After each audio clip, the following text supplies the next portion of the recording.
Siapa yang tak kenal dengan Universitas Al-Azhar? Universitas Al-Azhar adalah universitas kebanggaan umat Islam hingga hari ini.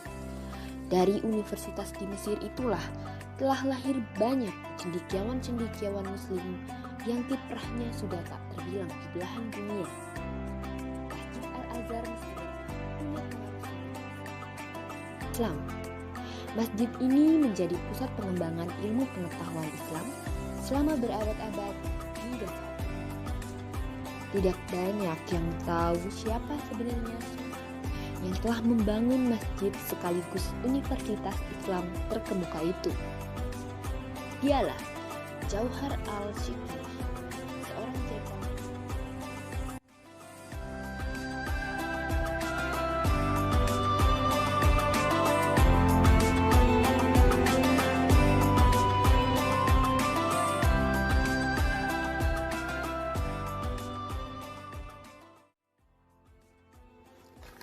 Al-Qaid Jauhar Ibnu Abdullah, seorang jenderal Fatimiyah yang memimpin penaklukan Maghrib dan kemudian penaklukan Mesir.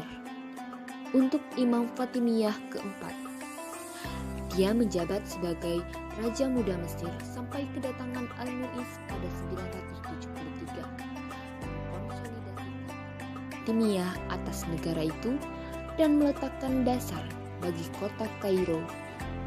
Setelah itu dia pensiun dari kehidupan publik sampai kematian.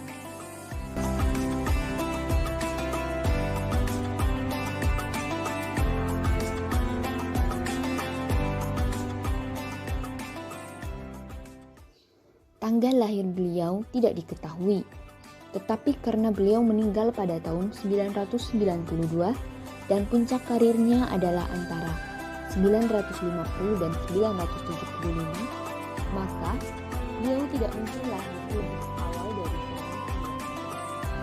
Ia berasal dari Slavia, Sakaluba.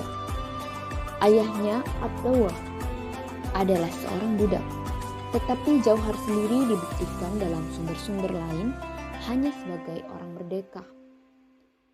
Al-Qaid Jauhar kali disebutkan sebagai sekretaris untuk Khalifah Fatimiyah ketiga Al-Mansur bin Nasrallah. Pada tahun 958, putra dan penerus Al-Mansur, Al-Mu'iz Jauhar untuk memimpin kampanye untuk memulihkan kendali Fatimiyah atas bagian tengah dan barat Afrika Utara.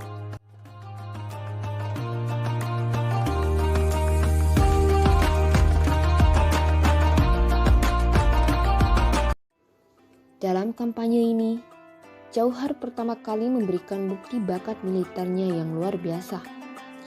Dia pertama kali memimpin pasukan Fatimiyah menuju kemenangan atas Zenatah, seorang Berber suku yang telah bersekutu dengan saingan Fatimiyah, Umayyah dari Khilafah Cordoba, mengalahkan dan membunuh pemimpin mereka, Ya'la ibn Muhammad al-Yahudi. Masa menangkap dan membunuh penguasanya Muhammad ibnu Al-Fat ibnu Maimun ibnu Fidrah. Tidak sampai setahun kemudian, pada Oktober 960, menuju Fes, mengambil alih kota itu pada 13 November dan merebut gubernur Umayyah Ahmad ibnu Abi Bakr al-Judani. Dengan kemenangan ini, semua Maghrib selain Fatimiyah atau mengakui kekuasaan Fatimiyah. Sebagai tanda kemenangannya, Jauhar dikatakan telah mengirim kendi berisi ikan hidup dari Samudra Atlantik ke Khalifah di Ifriqiya.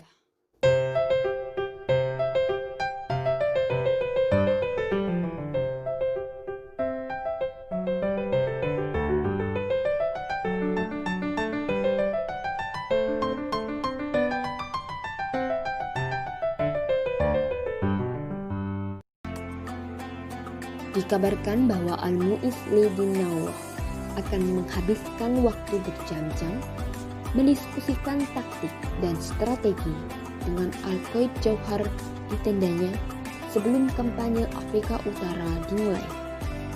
Dan ketika mereka akhirnya berpisah, Al-Mu'izz mengabulkan Al-Qaid Jauhar dengan penghormatan yang sangat tinggi, mengharuskan semua tentara menurunkan kudanya sebagai tanda penghormatan kepada panglima tertinggi. Setelah perbatasan barat diamankan, Al-Qaid Jauhar Asyikili mendorong ke arah Mesir dan menduduki tanah di sekitar Sungai Nil pada tahun 969 dari Iqtidid setelah pengepungan di Gizah.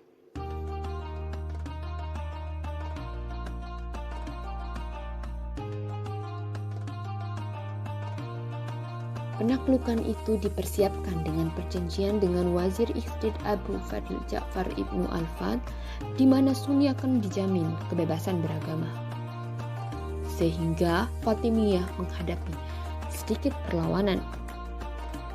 Tak lama setelah perjanjian damai disampaikan oleh dewan yang terdiri dari 4 wazir, sekelompok kecil penduduk di kota memberontak terhadap perjanjian ini dan menuntut perang. Hal ini menyebabkan penjarahan yang meluas di kota itu dan dewan-dewan wazir khawatir perjanjian itu akan dilanggar.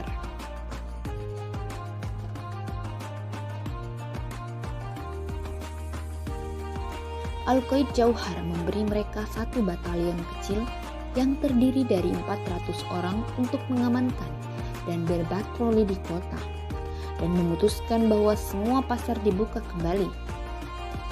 Setelah itu Jauhar memerintah Mesir hingga 972 sebagai Raja Muda.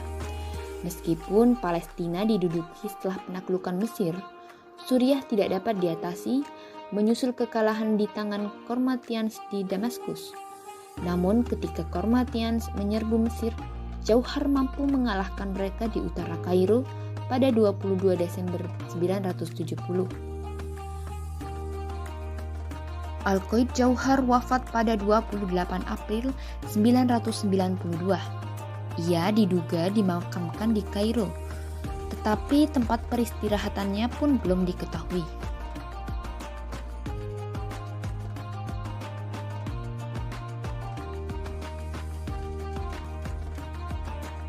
Sekian penjelasan dari saya mengenai Jauhar Asyikili. Mohon maaf apabila ada kekurangan karena keterbatasan